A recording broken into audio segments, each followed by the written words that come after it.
Bonjour à tous, bienvenue sur Le Statut, votre émission sportive préférée, présentée par moi, Malik, et mon frérot Ayoub. Ayoub, c'est comment? Ça Comment va, tu vas aujourd'hui? ça va. Très très bien, on a encore passé une journée de Coupe du Monde incroyable. On a enfin des... On a plus de qualifiés, on a déjà des huitièmes de finale où on connaîtra les participants, c'est incroyable. C'est incroyable vraiment cette Coupe du Monde. Moi, jour après jour, elle m'épate. Jour après jour, elle me surprend. Mais bon, on va en parler tout ça aujourd'hui. Générique d'abord. Ah oui, pour Ribéry qui va arriver devant Casillas. Vas-y mon petit. Et le premier but de Ribéry. Bon, on va aujourd'hui, le statut évolue. On a un sommaire. On va commencer par ce Sénégal-Équateur avec. On va parler des choix payants du Sénégal. Aliou Cissé qui a fait beaucoup de choix inattendus sur sa compo. J'étais le premier étonné, je te l'ai dit avant le match. Deuxième point, toujours dans ce magnifique Sénégal-Équateur, Kalidou, héros national, Koulibaly. On va en parler, puisqu'il a été taille patron, pas seulement dans ce match, mais dans toute la compétition. Et il faudra en parler.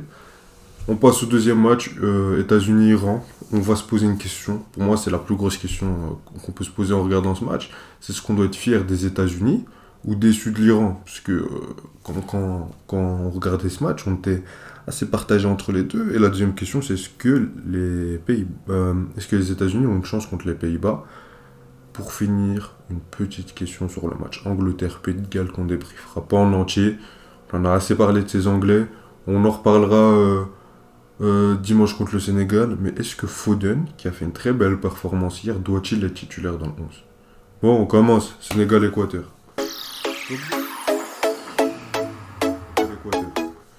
Donc bon, Malik, on a vu qu'Aliou Cissé a une compo qu'on n'attendait pas. Il a fait beaucoup de changements. Il a fait un milieu avec trois numéros 8-6. Ndiaye a commencé titulaire. On s'attendait pas à ça. Moi, je pensais qu'il allait mettre deux attaquants pour pousser, pour aller chercher la qualif. C'est des choix qui sont avérés être payants quand on voit le match de Ndiaye, de Gay, de Papessis et de Boulaïdia. T'en as pensé Bah, quoi, toi? comme tu l'as dit, ça a été des choix payants, on l'a vu. Et je peux même pas dire lequel de ces choix a été le meilleur, parce que comme déjà, quelle performance. Après, déjà, sa rentrée contre le Qatar, on avait déjà beaucoup aimé. Mais là, franchement, c'était magnifique ce qu'il nous a proposé en première mi-temps. Déjà, moi, je suis un fan de Marseille. C'est l'un des meilleurs matchs que j'ai vu Pape Gueye jouer, hein. Et j'en ai vu des matchs de Pape Gueye, hein. J'en ai C'est vu beaucoup. Mais dans ses infiltrations et tout, pour aider, si c'était 2-0 à la mi-temps pour le Sénégal, je n'aurais pas été choqué du tout. Ismaël Assar, ok, il était déjà là, lui aussi, enfin, gros match. Sabali, gros match. Et j'ai aimé qu'il a plus mis Diallo en bas gauche, tu vois, comme contre les Pays-Bas. Et qu'il a plus mis dans la charnière centrale avec Koulibaly. Parce que quand ces deux-là, ils sont dans la charnière centrale, c'est très faut y costaud. aller, hein. Va les bouger. Faut y aller, hein. Faut Mm. vraiment y aller. Donc non, j'ai critiqué les coachs, les flics, les Rigobert Song et même Martinez, on l'a fait par rapport à leur changement et leur compo de départ. Là, en l'occurrence, on a vu une compo bien faite, des changements faits au bon moment. Et tout simplement un Surtout bon ça. travail du coach pour mettre ses joueurs en meilleure position pour aller chercher une qualification, tout C'est simplement. c'est ça. Moi, j'étais épaté de cette équipe du Sénégal. Des choix payants, une équipe qui a répondu présente. C'est une équipe qui a pallié à l'absence de Mané. On en a parlé pendant toute leur compétition, les pauvres. On a fait que parler de ça. Oui, Mané n'est pas là, Mané n'est pas là. Mais tu sais, c'est une équipe qui a fait preuve d'énormément de caractère. Les joueurs ont su remplacer Sadio Mané et dans tous les points. Bien sûr, on ne remplacera Ah, c'est jamais ça. vraiment Mané. Mais que ce soit dans la qualité offensive, le match de Ismail Assar. Moi, ça m'a beaucoup plu, alors que c'est plus un joueur de contre. Tu vois, C'est ça. quand t'es face à un bloc bas et qu'il faut créer le jeu, j'ai un peu plus de mal avec ce joueur. Hier, il a quand même réussi à le faire, il s'est battu jusqu'à la fin. Il est parti chercher un penalty, il l'a terminé lui-même. Alors que t'avais Il y a un Sénégal qui pendant toute une mi-temps marchait sur cette équipe de l'Équateur, mais qui n'arrivait pas à concrétiser ses occasions, etc. Lui, il est parti, il a pris ses responsabilités, il a cherché ce penalty où il y a... Désolé de te couper, c'est ça que j'avais peur en fait. Quand je les voyais rater une grosse occasion, le Dia qui rate, qui met là-bas, l'action de Gay, où il est vraiment devant le but, mais il te la main à côté. On commençait à avoir peur du fait qu'il ne mettait pas un but. Et comme tu l'as dit, Après, ça, moi là-dessus, je me disais, l'Équateur, c'est pas comme si eux, c'était les mecs les plus réalistes au monde. Tu vois, on a vu le match contre les Pays-Bas, ouais, c'est vrai. ils ont beaucoup loupé aussi. Donc là-dessus, je restais positif, entre guillemets. Mais oui, le match de. Là, j'ai la compo NDI. Bon, la compo, je me dis, mais qu'est-ce qu'il fait là? Sa bonne entrée contre le Qatar, c'est ça qui est suffisant pour le mettre titulaire. À l'UCC, il m'a dit, garçon, assis-toi et regarde-moi faire. Regarde, Je me suis assis et maintenant je lui dis merci à Eliou. Parce que moi j'ai crié devant ma télé, j'étais heureux. J'étais heureux. Le match a été bon, du début jusqu'à la fin. On a vu Tekere défensivement. Mais il n'y en a pas un qui, je peux dire, Sabali, Youssouf Sabali. Non mais, tu sais, énorme. à un moment dans sa carrière, il a joué au Paris Saint-Germain, il a joué à Bordeaux, on l'a vu. Le match qu'il fait hier, L'un des meilleurs joueurs sur le terrain. c'est costaud. De loin. C'est costaud. Jacobs, le petit jeune, il a été bon. Diallo et Koulibaly, oui, quand je parlais de remplacer Mané, il y a autant dans le travail offensif, dans ce que tu dois faire, pardon, mais aussi dans le leadership. Il y a un mec, on va en parler tout de suite là, hein. Mais en termes de leadership, en termes de patron, en termes de sérénité, alors que les autres là, ils étaient en train d'essayer de faire péter un câble. Comment il t'a demandé, les gars, taisez-vous, on va gagner. C'est ça. On Il va met- gagner. Arrête. tu prends un but comme ça sur eux, ils ont 15 minutes. Parce que, en soi, ce que tu dis n'est vraiment pas faux. Parce que pendant une mi-temps, t'as pris du temps marqué. Eux, il leur ont suffi de 15 minutes. 15 minutes, ils sont bien revenus dans la première mi-temps. Ils ont marqué un but. Sur une erreur de marquage et tout.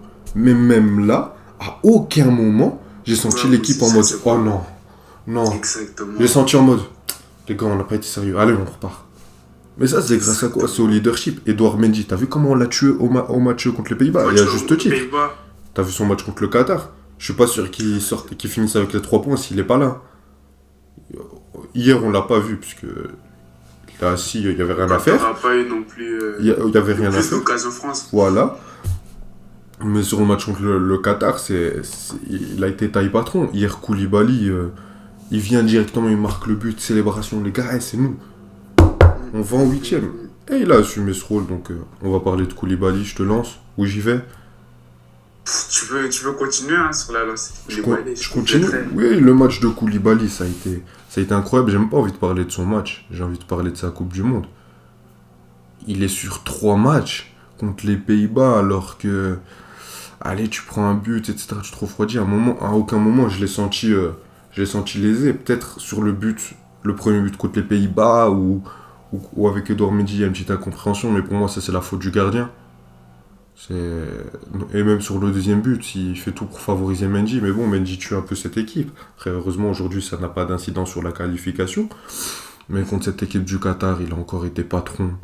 Hier aussi, il marque ce but. Non, mais il faut en parler de la finition. Parce que je connais beaucoup d'attaquants du très haut niveau qui auraient du mal. Qui auraient du mal à marquer un but comme ça. Le mec, il marque le but et tu vois dans sa tête, c'est pour nous. Il replace ses joueurs avec le... C'est pour moi, Kalidou Koulibaly, c'était toutes les images. Le brassard du défunt Abdou Diop. On va mettre son nom de toute façon ici, puisque je suis pas sûr. Tu vois, tout ce que ça représente dans l'émotion, dans le leadership, dans tout ce qu'il a apporté à cette équipe, c'est fort. Attends 2 minutes, je vais mettre pause. Bon, ouais, je disais sur Koulibaly, moi, t'as un match contre l'Angleterre où t'auras besoin d'un mec qui va faire peur aux gamins en face. Et je pense que c'est le seul joueur, c'est le seul défenseur qui... Moi, si j'étais attaquant, je le vois, je me dis, ah ouais, quand même. On doit dribbler Kalidou Koulibaly là. Alors, le mec il est gentil et tout, c'est respect, mais le mec il inspire un truc aux adversaires que t'as pas envie d'être l'adversaire. Justement, t'as plutôt envie d'être dans son camp et qu'il te fasse des transversales comme il aime bien le faire. Donc voilà, je sais pas si tu voulais compléter sur notre ami Kalidou. Oui, moi je vais même compléter sur le Sénégal en général. Comme on va reprendre l'exemple, on va dire, de la Belgique. pour moi, au-delà de la tactique, de la compo et des changements qui n'ont pas été bons de Martinez, ça manque de leader, ça manque de meneur d'homme. Et au Sénégal, j'ai l'impression que je peux t'en citer 3. Bêtement, bien sûr, Koulibaly. Attends. Et je ne vais même pas aller plus loin Tu peux juste être plus haut, parce qu'on voit juste ta tête. J'ai pas entendu. Tu peux être plus haut, parce qu'on voit juste ta tête. Ou baisser un peu ta Allez. caméra. Ouais. Attends. Remonte un peu. Voilà, parfait, c'est bon. Là, c'est bon? Ouais. Et ouais, du coup, je disais, je vais plus parler de l'équipe du Sénégal en général.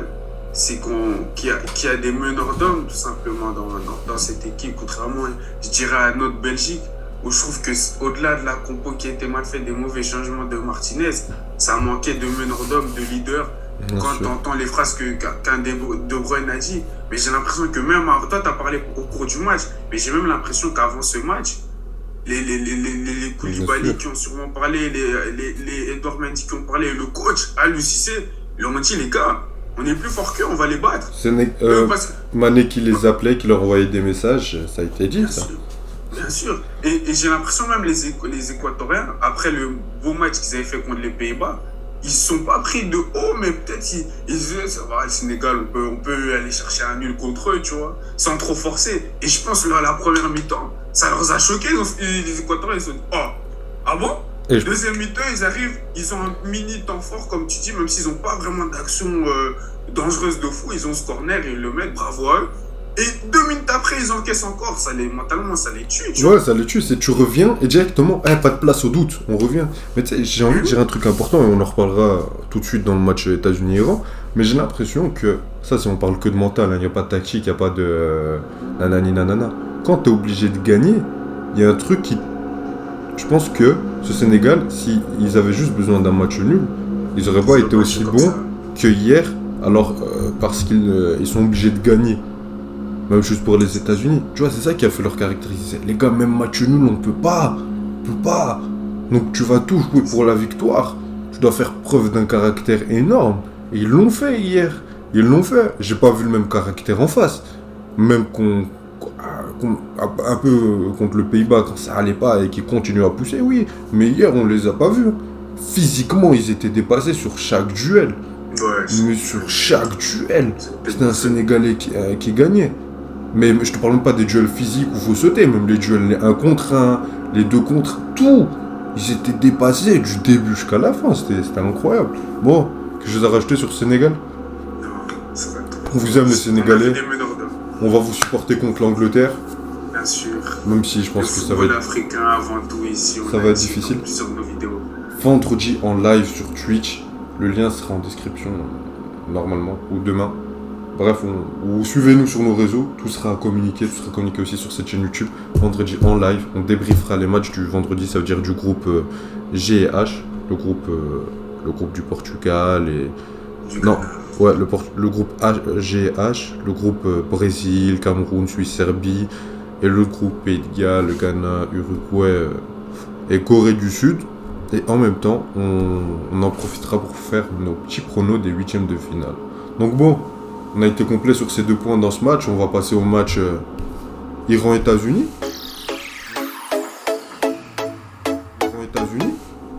On a titré comme premier liner. Est-ce on doit être fier des États-Unis ou déçu de l'Iran? Moi, c'est une question que je me pose à moi-même, parce que je suis désolé, mais j'ai envie d'y répondre d'abord. Parce que moi, au début, je me suis dit, ouais, mais qu'est-ce qu'ils font l'Iran? Parce que moi, d'ailleurs, sur le premier groupe, c'est 1-0, parce que moi, j'avais le groupe exact, et toi, tu mettais l'Équateur devant le Sénégal. Mais c'est pas grave. Mais dans le groupe... Content d'avoir eu tort. Ouais, c'est ça. Bref, non, je rigole. Dans ce groupe, moi, je mettais l'Iran 2e. On m'a beaucoup... Notamment cet homme-là, m'a beaucoup attaqué suite au match contre l'Angleterre. Mais on a vu contre les Pays de Galles qu'ils avaient la capacité de le faire. On a vu de belles choses. Au-delà des 2 buts, dans le jeu. Dans le jeu, on a vu de belles choses. Je pense qu'ils pouvaient déranger cette équipe états-unienne. Excuse-moi de te couper, mais avec le recul, on a vu que le Pays de Galles... On y a cru juste pour Gareth Bale en vrai. Ah mais ils ont quand même... En vrai de vrai. Ils ont quand même... Non. Je te laisse continuer. Non, parce que pour moi, ils sont 4e dans mes phases de poule. Tu n'y as cru que pour Gareth Bale. Parle en ton nom, pas avec le mien. Ils ont fait match nul contre les États-Unis. Moi, je te disais à la sortie de ce match que j'étais plus déçu des États-Unis qu'autre chose. Qu'ils te font une première mi-temps où ils marchent sur eux, la deuxième mi-temps, t'as l'impression que c'est bon pour eux, ils avaient tout fait. Ils avaient manqué de caractère, ils avaient manqué d'expérience, ils avaient été très naïfs. Comme sur ce match d'ailleurs. Mais sauf que ce match, ils l'emportent et ils font pas qu'une mi-temps. Ils font les deux mi-temps. Donc là-dessus, moi j'étais déjà fixé sur ce pays de Galles. C'est juste que l'Iran, je pense que qu'ils pouvaient, surtout un Iran qui est une équipe à la base défensive, même si on a vu de belles choses contre le pays de Galles, je pense que c'était une équipe qui, genre c'est l'équipe parfaite quand tu le dis, il te reste qu'un match nul. Ok, t'inquiète, nous on sait être chiant, gratter 5 minutes par terre. Non, t'inquiète, on va le faire. J'ai été très déçu, mais en même temps, je me disais, regarde ce que fait les États-Unis en termes de jeu. Comment ils vont les chercher haut, comment ils vont les déranger. Mais le milieu des États-Unis, mais oh. Mais tu sais que moi je me suis dit, oui, c'est pas grave. Moi je les voyais éliminés, hein, même quand ils avaient leur temps fort pendant toute la mi-temps, avant qu'ils marquent. Je me disais, bah, sûrement ils vont être éliminés, mais c'est pas grave. Ils vont revenir dans 4 ans. Tous les mecs qui ont 21 ans, 22 ans, ils vont revenir à 25, Ils sont 26. jeunes. Ce sera un effectif beaucoup plus mature. Ce sera un effectif qui arrivera à un âge d'or, je pense, d'ici 4 ans. Je pense que dans 4 ans, la Coupe du Monde à domicile, ils seront très très forts. Je pense ce seront de sérieux concurrents, peut-être pas à la victoire finale, mais au moins au dernier carré. Je pense que c'est une équipe qui a un très bel avenir, qui a un très beau jeu, qui a un ADN. J'ai l'impression qu'elle est en train de créer un ADN américain. Et donc oui, moi j'ai été épaté, mais on parlait du Sénégal, là, du 0 à la 90e minute. Encore, là, t'as eu le but de l'Équateur, t'as eu... s'il n'y a pas le but de Khalidou, tout de suite, tu doutes. Là, à aucun moment, j'ai douté. Non, mais là, j'ai douté est-ce qu'ils allaient mettre un but. Mais dans le jeu, à aucun moment, j'ai vu qu'il y avait une emprise de l'Iran. C'était... il y avait pas match. Le McKennie, la mi-temps qu'il fait. Première mi-temps. Après, c'est le jeune Moussa, là, celui de Valence. Je regarde les matchs de Valence de temps en temps. Après, c'est la Liga. Il y a un peu moins d'intensité que, par exemple, en Première Ligue ou quoi. Mais le mec... L'abattage physique qu'il fait tout en restant soyeux techniquement, c'est incroyable. Les latéraux, le travail qu'ils ont fourni. Le Serginho Dest, on l'a vu au Barça, on a émis beaucoup de critiques. Et l'autre, j'ai oublié son nom, Robinson. C'était 25 ans Fulham, pour moi c'est une révélation. Je savais pas qu'il pouvait être à son niveau. Le meilleur offensif, ça a été Timothy Weah. Et je l'ai vu au Paris Saint-Germain. Si un jour on m'avait dit qu'il allait être aussi fort, pour moi c'était juste parce qu'il avait le prénom d'une légende. Hein. Mais pour moi, jamais il allait arriver à ce niveau. Très bon. Non, il a fait un match incroyable. Un match incroyable, meilleur que Pulisic pour moi, même si c'est Pulisic qui marque le but, mais il a été incroyable. Après, pour moi, le seul bémol, c'est que t'as été très naïf. On voit que t'es un effectif assez jeune, très naïf et très en manque d'expérience. Il n'y avait aucun joueur pour... genre pendant les 15 dernières minutes, il y a des moments, j'avais l'impression que c'était 1-1. Il voulait ressortir le ballon en 7 secondes. Et arriver au cage en 7 secondes. Non, mais les gars, vous gagnez 1-0, vous êtes épuisés, faites tourner le ballon. Soyez plus intelligents. Quand il y a le joueur qui part, là, tu lances. Et là, ils ont fait preuve d'énormément d'expérience. Après, on ne le retiendra pas parce qu'ils ont gagné. Mais contre les Pays-Bas, tu fais ça, t'es puni. T'es puni. Avant qu'on revienne, qu'on aille sur le sujet du Pays-Bas, Bien sûr. ouais, franchement, j'ai été agréablement surpris de cette sélection américaine comme toi. Tu les mettais troisième, franchement, toi. ouais, je les voyais troisième. Du coup, je les voyais vraiment pas là-bas. Comme je t'ai dit, moi, je pensais que c'était la hype de nos comptes américains qui mettent des trucs sur le foot, qui nous hypaient ces Américains. Dest, t'as l'impression que c'était le meilleur back droit au monde. Pulisic, Captain America, je sais pas quoi. Mais franchement, agréablement surpris. Et moi, c'est même pas ces joueurs-là de nous qu'on connaissait le plus qui m'ont le plus choqué, c'est plus leur milieu défensif Adams.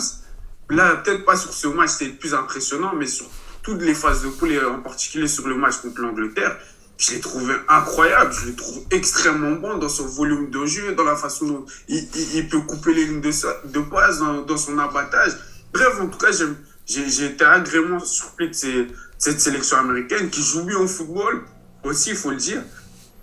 Et par rapport à l'Iran, moi, je je suis pas forcément déçu. Moi, je les voyais quatrième aussi. Oh. Quand tu m'avais dit que tu les voyais deuxième, Non, là, j'avais beaucoup rigolé, mais moi, j'ai pas été choqué de l'Iran. T'as pas été choqué du match? Comment? Non, t'es malhonnête là, Malik. Si tu me dis que t'as pas été choqué du match hier, où ils touchent pas. Non, encore, si tu me dis ils ont perdu, pour moi ça me choque pas. Quand j'ai vu sur les 2 premiers matchs les États-Unis au-dessus, je veux l'entendre, je veux bien l'entendre. Mais si tu me dis t'as pas été choqué de la performance d'hier, où les mecs ils touchent pas le ballon pendant 90 minutes. Mais parce que je l'ai vu, j'ai vu ce qu'ils ont fait au premier match. Oui, mais tu peux pas comparer ça au deuxième. Même toi, mais non, mais t'es malhonnête, parce qu'au deuxième match, tu me dis, ah, c'est vrai que l'Iran, en fait, ils ont du beau jeu, oui, etc. Mais justement. Et là, maintenant, tu me dis que t'es pas choqué. Mais parce que les États-Unis étaient au-dessus, ils sont venus avec une meilleure mentalité que l'Iran, mais bien je suis sûr, pas choqué mais dans le sens. Quand tu regardes, si t'es iranien, t'es pas déçu aujourd'hui de ce qui s'est passé. Si, mais bien sûr, mais moi je suis pas iranien. D'accord, mais en tant que suiveur du football, t'es pas déçu de ce que t'as vu de l'Iran? Mais non, parce que comme je t'ai dit, l'Iran, je m'attendais à rien de cette équipe, même après la victoire contre les Pays de Galles. Tu t'attendais pas à un match nul? Tu disais pas que c'était possible? C'était possible, mais moi je me disais que les États-Unis allaient gagner. Parce que, en termes de talent, je trouvais que toutes les équipes contre qui les Iraniens ont joué avaient plus de talent qu'eux. Et je me disais qu'au final, ça allait fonctionner. Mais bien sûr, on aime bien les histoires où c'est les outsiders qui gagnent, qui nous montrent des belles choses, comme par exemple, on va dire l'Arabie Saoudite. Mais moi, l'Iran, je trouve que sur leur parcours en soi, globalement, je trouve que les Iraniens devraient être fiers d'eux parce qu'ils ont réussi à tenir tête. Ils doivent être fiers de la prestation d'hier. De leur prestation globale sur le mondial. Après un 6-2 contre l'Angleterre, d'avoir été contre les Pays de Galles. Mais ça sert à quoi de revenir si c'est pour finir 3e? Mais ils ont essayé, Ayou. Hier, ils ont essayé. Ils ont rien fait du début jusqu'à la fin. Tu peux pas me dire qu'ils ont essayé. Je pense qu'ils ont. Attends. C'était moins pire. Bien sûr. Attends, avant de me couper. Deuxième mi-temps, c'était moins pire que la première déjà pour moi. Et je trouve qu'on a quand même gardé du entre guillemets, suspense vers la fin du match parce que tu disais, les Rams mettaient juste un but et ils pouvaient égaliser. Ils ont eu quelques occasions, pas les plus franches, mais ils ont eu quelques trucs. Situations, moi, je regarde même pas des occasions. De papier, de talent général de leur équipe, je ne peux pas leur en vouloir d'avoir perdu ce match. Peut-être que dans la mentalité, ils auraient pu venir autrement, comme l'Équateur. Mais je pense pas que les Iraniens devraient faire la une de leur journée. Ils ne vont pas le faire du tout en voulant à l'Iran. Parce qu'à part toi, Ayoub, je ne pense pas que beaucoup de gens voyaient bêtement cette équipe d'Iran finir deuxième. On a été très surpris face au match contre les Pays de Galles. Mais moi, je n'ai pas de raison d'être déçu forcément de cette équipe d'Iran. Je suis plus agréablement surpris de la sélection américaine. Mais moi, je te parle même pas du résultat. Parce que le résultat, tu peux ne pas être déçu. Tu peux te dire c'est un Iran qui, pour moi, était moins bon que les États-Unis. Il n'y a pas de souci. Mais si tu me dis que dans le jeu, tu n'es pas déçu de voir une équipe d'Iran à qui il ne fallait qu'un point, qui n'a absolument pas vu le jour pendant toute la compétition contre. Parce qu'on est en train de louer, hein, mais ça reste les États-Unis. Hein. On va se calmer. Hein. Ils ont fait 1-1 contre le Pays de Galles. Hein. Et toi-même, t'as dit le Pays de Galles, c'est juste la hype parce qu'il y a Gareth Bale. Ils ont fait nul contre l'Angleterre aussi. Oui, bien sûr. Non. Mais contre l'Angleterre, on a vu la performance de l'Angleterre aussi. Hein. Et là, tu me dis que t'es pas déçu de ce qui se passe dans le jeu. Il n'y a pas un moment où l'Angleterre, les États-Unis, pardon, ils ont 15 temps forts. Ils n'arrivent pas à les concrétiser, et toi, tu penses même pas à les punir. Même défensivement, ta prestation, elle est pas bonne. Même défensivement. Je te parle même pas de produire du jeu, de venir dans leur camp, etc., leur faire mal, ou être... Même défensivement, juste préserver un score, juste rester à 0-0, t'étais très mauvais. Et quand t'as pris un but, j'avais l'impression que c'était une équipe, l'Iran, qui devait en prendre 4 pour être qualifié, qui était en mode, non, mais tranquille les gars, tranquille. T'avais Mehdi Taremi, c'est bien Mehdi, qui venait chercher le ballon très bas, etc. Il donnait vers l'arrière, t'avais l'impression, c'est bon les gars, on perd 1-0, ça va passer.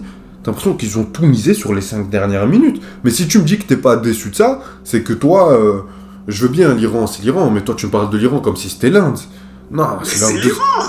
C'est l'Iran. Oui, mais c'est l'Iran qui ont battu les Pays de Galles à qui il ne fallait qu'un point pour se qualifier. Oui, Contre une équipe mais- malgré tout ce qu'on a loué, très jeune, très naïf, et qui a tué 15 temps forts. 15 mais temps qui, forts, en et termes t'arrives de pas à les talent, est punir. meilleur que- Mais Oui, en qui termes est de meilleur talent, que, est meilleur d'accord. Donc de dès qu'il y a une équipe qui est meilleure que toi, tu dois rien Non, attendre. justement. Tu dois t'asseoir. Non, mais- Donc non, on n'a pas. justement, Donc si par exemple l'Arabie Saoudite aujourd'hui ne produit rien contre le Mexique, tu seras déçu. Mais est-ce que tu trouves que l'Arabie Je Saoudite serais et déçu l'Iran, par rapport c'est à ce qu'ils nous ont montré. Oui, Si par ils ne sont rapport à pas l'Arabie qualifiés, Saoudite, mais l'Iran ne m'a pas montré autant de signes que l'Arabie Saoudite. Je suis désolé. Parce que tu me dis, ils sont bons défensivement. Peut-être en 2018 contre le Maroc. Mais premier match, ils ont pris 6 buts.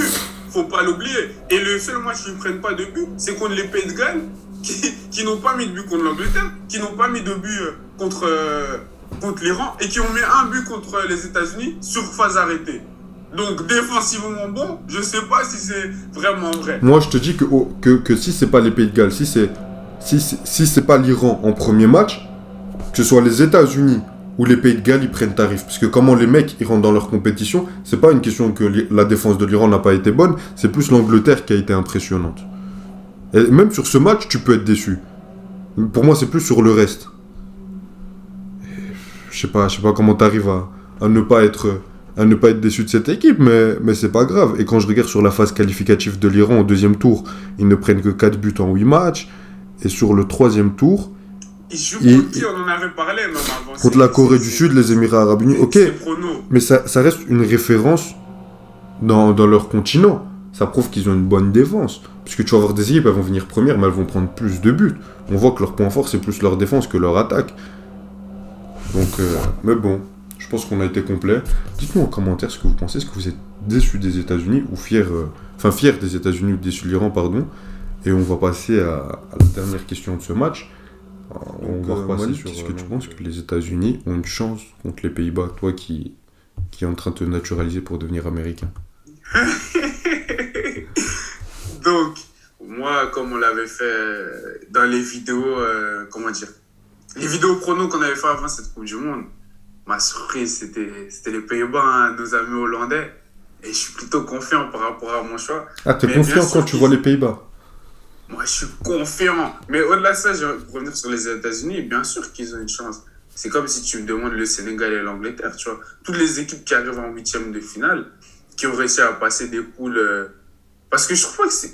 À part sur peut-être la France, qui avait des poules plus faciles, entre gros guillemets, même s'il fallait qu'ils aillent gagner ces matchs, je trouve que c'était quand même des groupes compétitifs, tu vois. Enfin, des poules compétitives. Et de s'en être sorti dans les deux premiers, je peux être considéré comme une bonne équipe. Et je dirais pas que les Pays-Bas non plus est l'équipe qui était la plus dominante, on va dire, comme le Brésil, la France ou quoi que ce soit. Donc bien sûr que les États-Unis ont une chance. Mais pour moi, malgré tout, les Pays-Bas, ils vont le faire. Tu as l'expérience d'un coach comme Van Gaal. Grâce à l'équipe en soi, hein, Van Dijk... ce meneur d'homme en qui je crois énormément aussi. Je pense que les Pays-Bas, malgré tout, vont gagner ce match. Pas facilement, mais genre un 2-0 me choquerait pas ce match. Une victoire de nos amis hollandais. Si tu gagnes ce match, tu termines tu pars en quart contre le premier du groupe de l'Argentine et le deuxième du groupe de la France. Donc soit je vois un Danemark-Argentine ou un Danemark-Pologne. Donc en soi, même si c'est l'Argentine, on a vu l'Argentine. Quand t'es les Pays-Bas, t'es censé te dire que cette Argentine, tu peux la taper surtout sur un match coup près. Donc voilà, mais toi, t'as pas d'inquiétude. Parce que là, moi, je voulais juste prendre l'angle américain, parce que de toute façon, on prendra les deux angles dans nos pronos vendredi. Pour le débrief. Mais on va quand même le faire. Toi, t'as pas d'inquiétude par rapport aux Pays-Bas? Zéro? Contre les Équateurs, on va dire, leur deuxième mi-temps n'a pas été incroyable. Leur première mi-temps encore moins? Quand ils ont eu leur occasion, ils l'ont mise en fait. À la troisième minute, et puis pendant 40 minutes, ils ont rien fait. Oui, mais c'est ça que j'ai aimé. Même s'ils n'ont pas été meilleurs, au final, ils ont perdu aucun match déjà. Non, Malik. Quand ils ont eu leur occasion, ils l'ont mise. Mais ça, les Sénégalais, c'était pas un match facile. c'était pas un match facile. Quand ils ont eu leurs occasions, ils les ont mises aussi. Donc moi, franchement, je suis pas trop inquiet de cette équipe du Pays-Bas, car je sais qu'elle n'a pas montré son meilleur niveau, loin de là, et qu'elle est capable de monter en puissance. Je repasse à des caméras parce que là, je suis pas d'accord avec toi, Malik. T'es malhonnête. Ça, c'est ton amour pour les Pays-Bas qui te fait dire ça. Mais regarde, nous, depuis le début de cette Coupe du Monde, avec la Belgique ou avec d'autres sélections, on les critique parce qu'on dit ouais, mais elle passe toujours sur le fil du rasoir, sur ça. Regarde quand ça va être une équipe qui va te tuer, tu vas voir ce qui va se passer. Et toi, avec les Pays-Bas, tu dis bah non, moi ça me rassure, ils ont su pas pris de but. Le Sénégal et l'Équateur sont pas meilleurs que le Canada pour toi. Si. Donc, Bah si, mais quand t'as pas... Tu peux pas les mettre au même niveau que la Belgique. Bien. Comment ça, les Pays-Bas? Oui, parce que tu dis, en mode, on peut comparer ça à la Je te parle pas de niveau d'équipe. Je te parle pas de niveau d'équipe, parce que tu peux avoir des équipes très fortes. Je vais plus prendre en club, par exemple, pour moi, la saison dernière, City, en termes d'équipe, ce qu'elle propose en termes de football, ou même Liverpool, était meilleur que le Real Madrid. Après, ça reste que mon avis sur toute la saison. Mais quand tu as vu le Real, et là on prend le top du top, ou même sur le match Real PSG, le PSG est meilleur pendant je sais pas combien de temps, mais juste le Real sait tuer ses occasions. Tu vois, c'est même pas une question de niveau d'équipe. Mais pour moi, ce que je disais sur la Belgique, où là j'ai que la Belgique en tête, mais on pourra en parler d'autres équipes, mais quand tu tues pas quand il y a une équipe en face de toi qui tue pas ses occasions et que toi t'arrives à les tuer, on dit mais c'est bon les gars, pourquoi vous nous embêtez, ils ont gagné. Mais les gars, arrêtez pas, ils ont gagné. Et là t'es en train de faire ça contre les Pays-Bas. Mais pour moi, ces matchs comme ça, tu les payes toujours à un moment ou à un autre. Tu les payes, ça se paye cash. À un moment, tu passes pas toujours avec ce truc, tu le payes. Et j'ai rien contre les Pays-Bas, et j'espère qu'ils passeront. Si c'est ton souhait, moi je veux que tu aies un sourire à la fin du match. Mais honnêtement, moi je suis inquiet de ce côté-là. Je suis très déçu de ce que je vois des Pays-Bas. Toto et moi, on sortait du match contre le Sénégal. On avait beaucoup de lire, attention. Ah, mais. Et contre l'Équateur, ça s'est pas arrangé. On a encore beaucoup de questions par rapport à cette équipe. Moi, je trouve toujours que De Jong est assez esselé au milieu de terrain, même si tu as mis De Roon et Claessens devant. Je pense pas que ce soit suffisant. Je pense que Timber et Ake. Tu leur mets 2 très gros ailiers, je sais pas si ça va suffire. Mais bon, je pense que ils ont eu la meilleure opposition possible, c'est-à-dire les États-Unis. C'est une équipe qui est dans la même fibre que l'Équateur. C'est une équipe qui va, enfin, à un degré moindre, mais qui va proposer du jeu, qui va les déranger. Mais je pense que c'est une équipe qui va pas les tuer. Mais pour moi, le point des États-Unis sera d'être... Je pense qu'elle aura le plus de situations, qu'elle va les déranger haut, qu'elle va savoir gérer les transitions, je pense. Et le but, ce sera vraiment de tuer ce match dès qu'elle peut. Si elle fait la même chose que contre l'Iran, ces États-Unis, ils seront morts. Donc c'est ça, mais je pense qu'ils ont une chance. Si on prend de l'angle américain, s'ils arrivent à produire ce qu'ils font contre l'Angleterre et surtout contre l'Iran, et la première mi-temps contre les Pays de Galles, parce que pour moi, ma seule déception sur cette équipe américaine, c'est sa deuxième mi-temps contre les Pays de Galles qui a été franchement horrible. Mais sinon, à part ça, sur la production... Vous avez trop donné en première mi-temps. Trop donné, ok, mais tu vois, c'est ça quand je te parle d'équipe naïve et d'équipe inexpérimentée. Il y a une gestion à avoir, tu vois. Là, t'as l'impression qu'ils étaient en mode, on a joué. Non, il y a une gestion à avoir et à mieux gérer les coups. Mais donc là, ils ont un match samedi. Pour moi, ils peuvent créer la surprise contre les Pays-Bas. Je ne serais pas choqué. Je vois pas les Pays-Bas et les États-Unis. Moi, je mets les équipes au vu de ce qu'on a vu dans le contenu depuis le début de cette Coupe du Monde. Je les vois quasiment au même niveau. Le seul truc qui m'inquiète, c'est que... En fait, le truc qui m'inquiète des deux côtés, c'est que des États-Unis, t'arrives pas à tuer tes occasions. Et du côté des Pays-Bas, c'est à chaque fois ric-rac.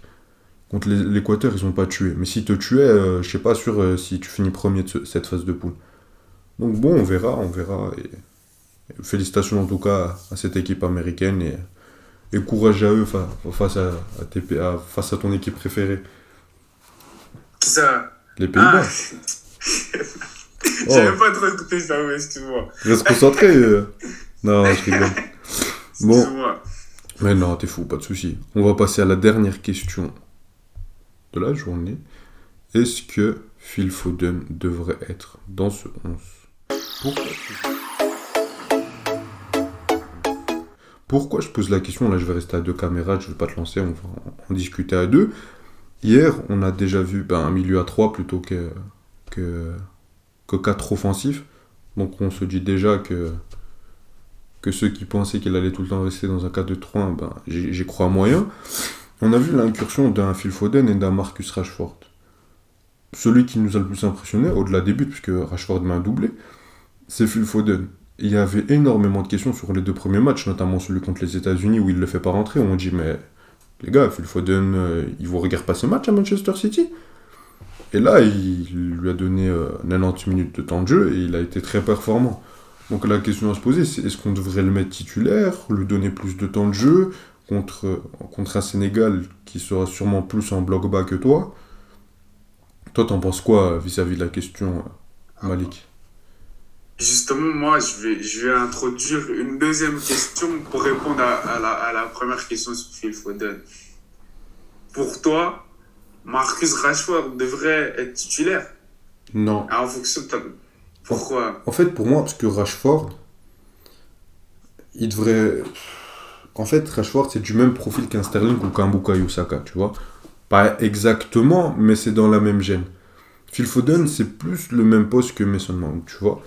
Et Rashford, tu sais très bien à quel point je suis critique envers Sterling, mais en Et équipe... Rashford aussi, un peu. Hein.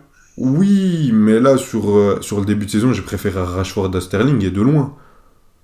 Tu vois ce que je veux dire? Mais malgré ça, je pense qu'en sélection nationale, Rashford va pas t'apporter plus qu'un Sterling.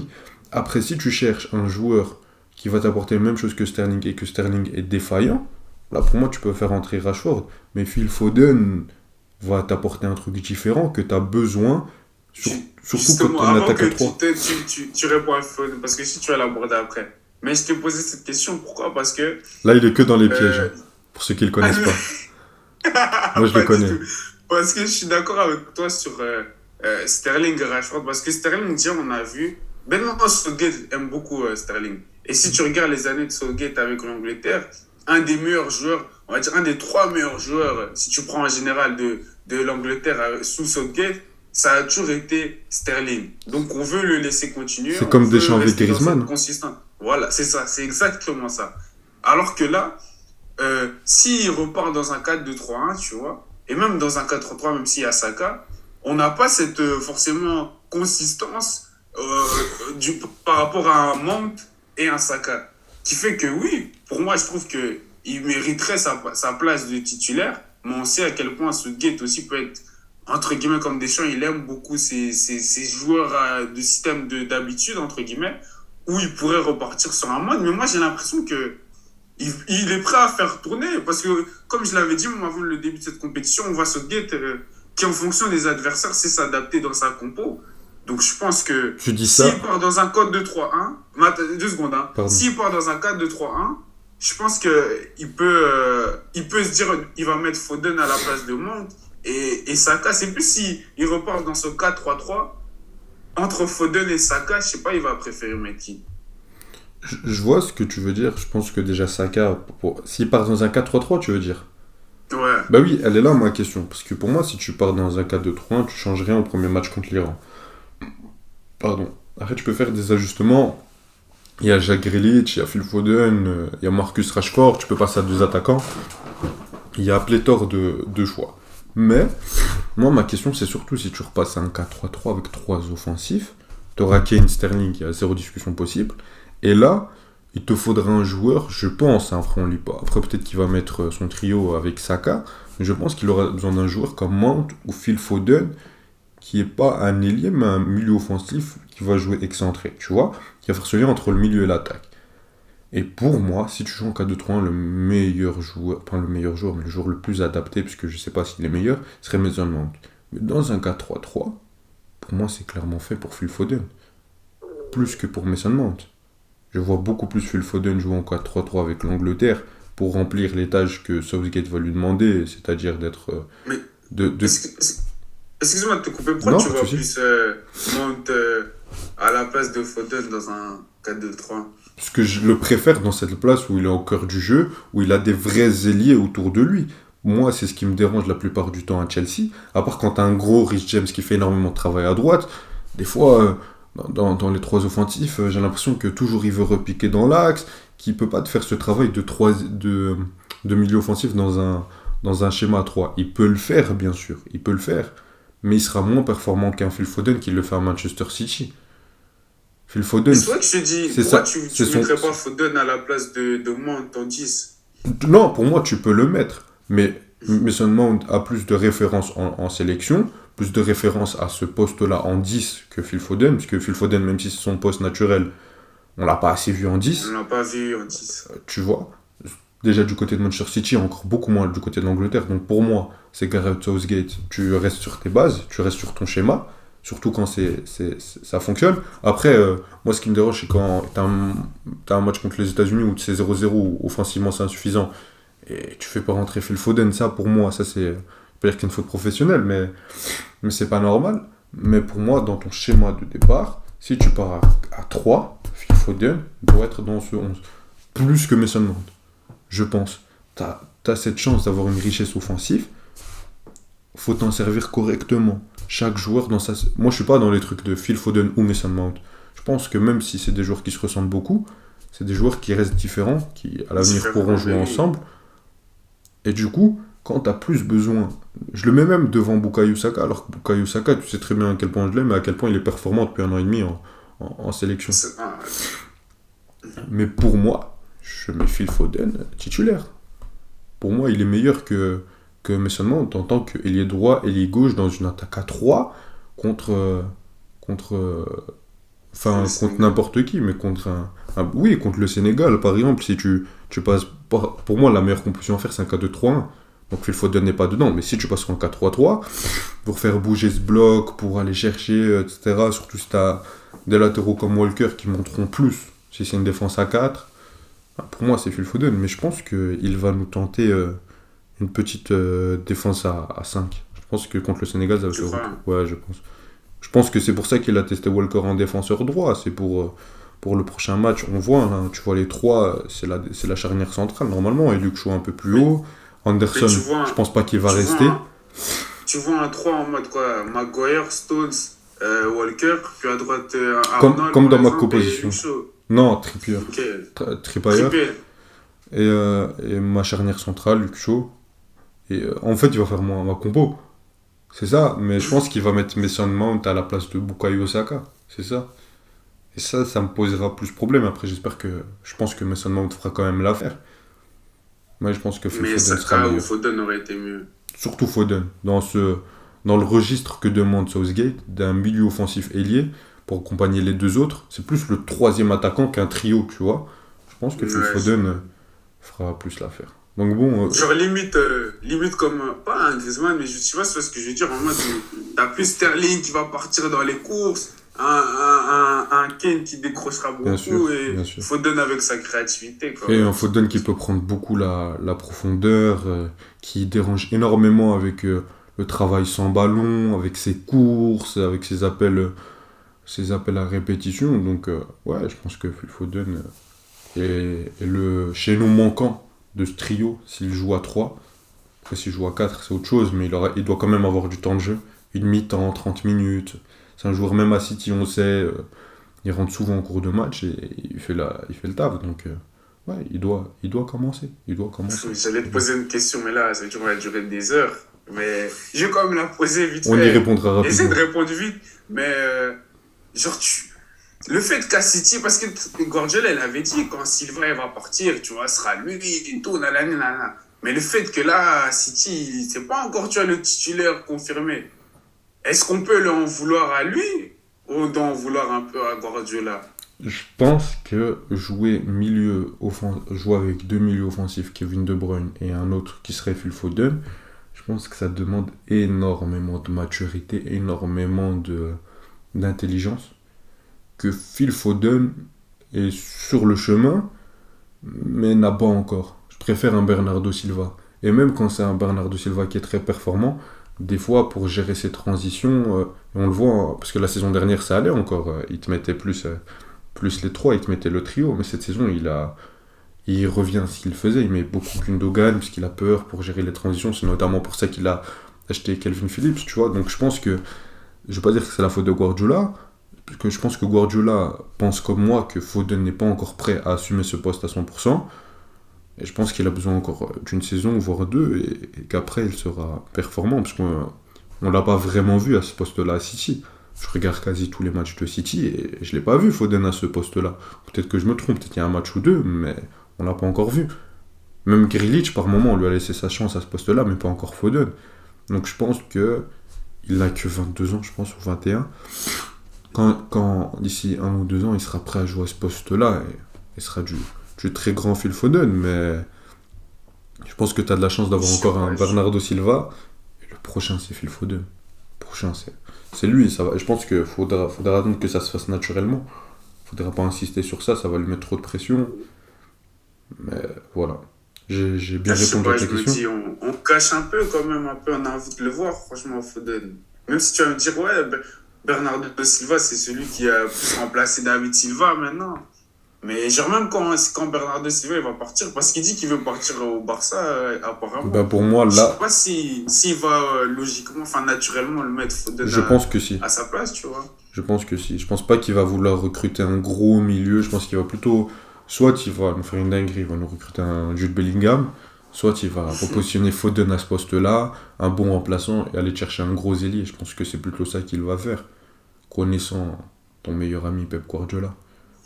Bon, on a été complet. Hein. Ça fait quand même 40. On est quand même à 46 minutes. Mais bon, c'était passionnant, c'était hyper intéressant. Le statut progresse dans ces débriefs. Merci beaucoup pour les retours sur le débrief du Maroc. Vous avez beaucoup apprécié. Ça fait chaud au cœur. Vous avez beaucoup apprécié, mais il y a quelques clashs sur TikTok et ça, c'est rigolo. Donc bon, un grand merci à vous. On vous invite à liker cette vidéo si ça vous a plu. Même si ça vous a pas plu, vous allez liker. Non, je rigole. À vous abonner, activer la cloche pour ne pas louper la suite. Vous abonner à nos réseaux sociaux. On a fait un concours sur Insta au début de la Coupe du Monde. Il rendra son verdict à la fin. On offrira un maillot au gagnant. Donc c'est pour ça qu'il faut nous suivre sur les réseaux sociaux pour toute l'actu. Normalement vendredi soir live. Demain, jeudi midi et vendredi midi. Jeudi et vendredi 13h, pardon. Débrief. Vendredi soir, live. On pourra conclure ces phases de poule de Coupe du Monde et on pourra attaquer sereinement ces huitièmes de finale où les Pays-Bas vont se faire froisser. Donc bon, quelque chose à rajouter, Malik? Rien à rajouter, que des petites piques par-ci par-là. Non, jamais. Il n'y a rien de personnel.